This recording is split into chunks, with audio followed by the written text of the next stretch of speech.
The year is 1337. Europe, a tapestry woven with intricate alliances and simmering rivalries, stands on the precipice of a conflict that will reshape the continent for over a century. The Hundred Years' War, a brutal and protracted struggle between England and France, is about to erupt. At the heart of this impending storm lies a tangled web of dynastic disputes, economic ambitions, and the clash of two powerful monarchs. Edward III, the young and ambitious King of England, lays claim to the French throne, challenging the legitimacy of Philip VI, the recently crowned King of France. Edward, a Plantagenet king with French blood coursing through his veins, sees this as his birthright, a claim fueled by ambition and a thirst for power. Philip, however, is equally determined to defend his crown and the territorial integrity of France. Neither monarch is willing to back down, and the stage is set for a monumental clash of arms. The tension between England and France, however, runs deeper than mere dynastic disputes. The wealthy region of Flanders, renowned for its cloth production, becomes a focal point of contention. England, heavily reliant on Flemish wool for its own burgeoning textile industry, sees its economic interests intertwined with the fate of this prosperous region. France, eager to assert its dominance over Flanders, views English influence with increasing suspicion. The struggle for control over Flanders adds a critical economic dimension to the escalating conflict, turning the region into a battleground for political and economic supremacy. The year 1337 marks a turning point. Diplomatic efforts to resolve the growing tensions between England and France have failed. War, it seems, is inevitable. The first sparks of this monumental conflict will soon ignite, not on the battlefields of France, but amidst the treacherous shoals and shifting tides of the North Sea, at a place called Gadzand. Edward III, a king forged in adversity, ascends the English throne at 15. His reign, marked by brilliance and ruthlessness, is intertwined with the Hundred Years' War. Edward, a skilled warrior and strategist, believes in his right to the French crown. His ambition is fueled by lineage and the pursuit of glory. Across the Channel, Philip VI, the first Valois king of France, exudes authority. He is determined to secure his throne and defend against English aggression. Philip, though lacking Edward's military prowess, is a capable leader. He commands the vast resources of the French kingdom. The clash between these monarchs is a battle of wills, a clash of personalities that will determine the fate of nations. Edward, often depicted in shining armor, embodies the chivalric ideal. He is a charismatic leader, skilled in diplomacy and inspiring loyalty. Yet, beneath his regal exterior lies a ruthless pragmatist. Philip, in contrast, projects stern authority. He is adept at navigating courtly intrigue. His reign is marked by challenges and contested authority. The specter of war with England looms large. The stage is set for a clash of titans. Edward, the young wolf, eager to prove himself, versus Philip, the established lion, determined to protect his territory. Their rivalry will shape the destiny of both England and France for generations. The Hundred Years' War will become a defining chapter in history. Gap 3S. As tensions escalate, the first sparks of conflict ignite at the Battle of Gadzand in 1337.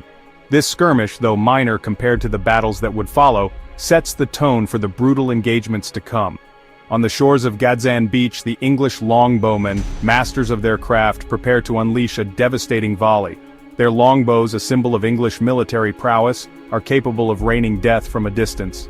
The French soldiers, caught off guard, scramble to defend themselves.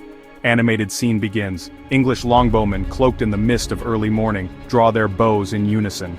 The camera pans to the French soldiers on the beach, their faces a mixture of surprise and fear.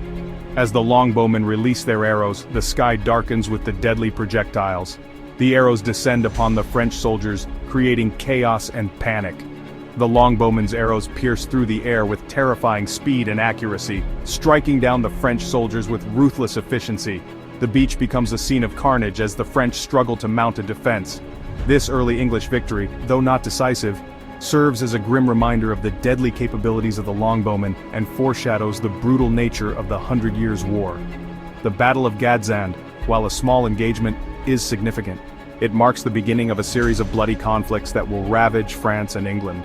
The longbowmen's success at Gadzand boosts English morale and solidifies Edward III's resolve to press his claim to the French throne.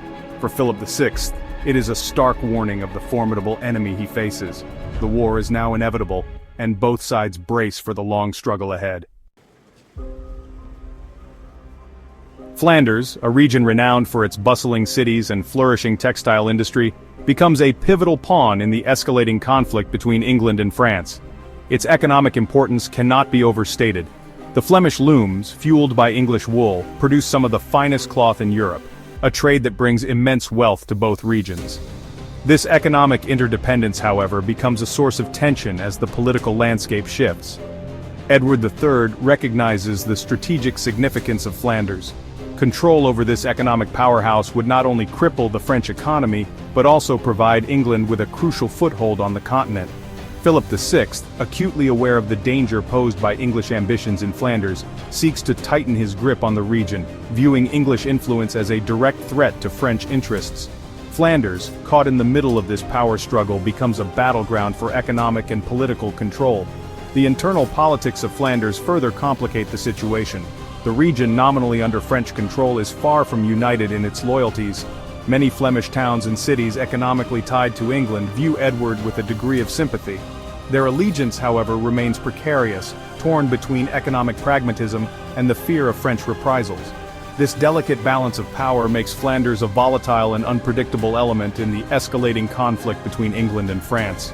The struggle for Flanders adds a crucial economic dimension to the impending war. It is a battle for control over trade routes, for access to vital resources, and for the wealth that flows through the looms of Ghent, Bruges, and Ypres.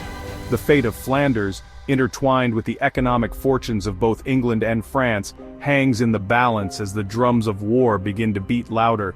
The stage is set for a conflict that will not only determine the political fate of nations, but also reshape the economic landscape of Europe. The year 1337 marks a turning point in the escalating conflict between England and France. Diplomatic efforts have failed, and the first blows of the 100 Years' War are about to be struck. The battleground for this initial clash is not the rolling hills of France, but the treacherous waters off the coast of Flanders, near a place called Gadzand. Gadzand, a strategic port town situated on the mouth of the Zwin estuary, becomes the focal point of this early naval encounter. Its location, controlling access to the vital waterways leading to Bruges and other Flemish cities, makes it a prize worth fighting for. For Edward III, securing Gadzand would serve as a crucial first step in his campaign to assert control over Flanders and challenge French dominance in the region.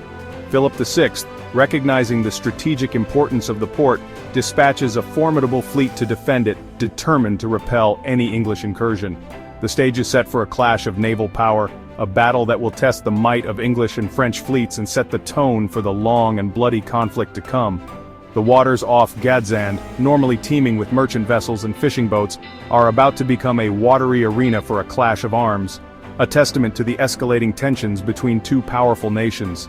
The outcome of this battle will have far-reaching consequences, shaping the course of the 100 Years' War and influencing the balance of power in Europe for decades to come. The scene at Gadzand is one of anticipation and trepidation. The air is thick with the smell of salt spray, and the sounds of creaking timbers as warships from both sides maneuver for position. English and French sailors, their faces hardened by the sea and the prospect of battle, make ready for the impending conflict. The fate of Gadzand, and perhaps the fate of nations, hangs in the balance as the sun rises over the North Sea, casting an eerie glow on the assembled fleets. The Battle of Gadzand, a clash of naval power that marks the first major engagement of the 100 Years' War, begins with a resounding display of English might. Edward III, a shrewd strategist and a firm believer in the power of the longbow, deploys this devastating weapon to great effect. English longbowmen, positioned on the decks of their ships and along the shoreline, unleash a deadly hail of arrows upon the advancing French fleet. The longbow, a weapon unique to England, proves to be a game-changer in medieval warfare. Its power and range, far exceeding that of the French crossbow, allows the English to inflict heavy casualties from afar. The air is filled with the terrifying whiz of arrows as English longbowmen, their aim honed through years of practice, target the crowded decks of French ships. French sailors, caught in the open, are cut down by the relentless barrage, their screams drowned out by the roar of the sea and the thunder of battle.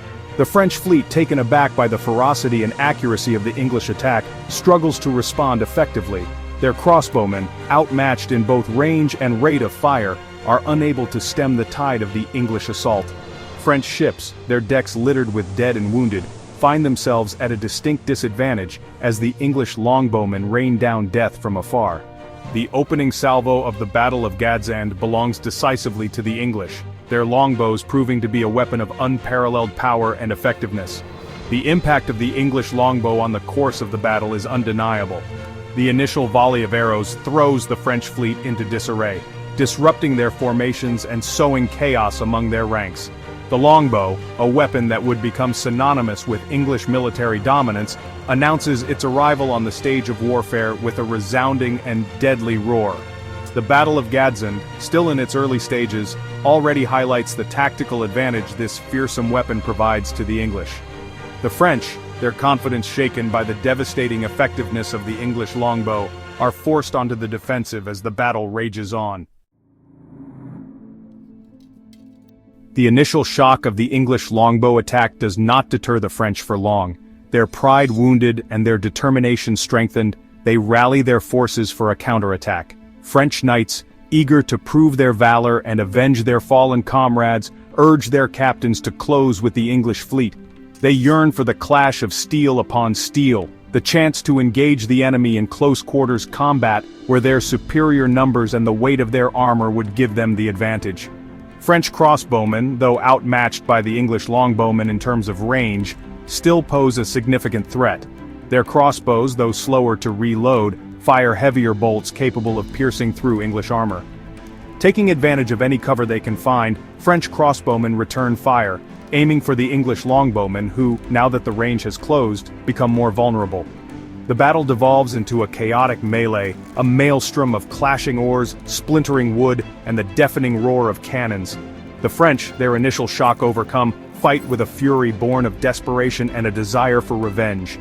They are determined to turn the tide of the battle, to prove that the might of French arms can overcome the challenge posed by the English longbow.